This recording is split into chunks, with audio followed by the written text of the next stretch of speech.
ஒரு பாம தங்கம் உருகுமா, செதுக்காம சிற்பம் சிரிக்குமா, கேட்காம பெண்மை கொடுக்குமா போமா.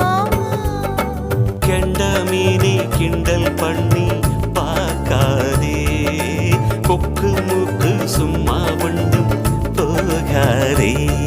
ஏத்தி சிங்கு ராஜாதா எனக்கு இப்போ தேதி வைக்க வந்தாரே, தென்னாட்டு சூரியன் தான் எனக்கு இப்போ மாலையிட வந்தா.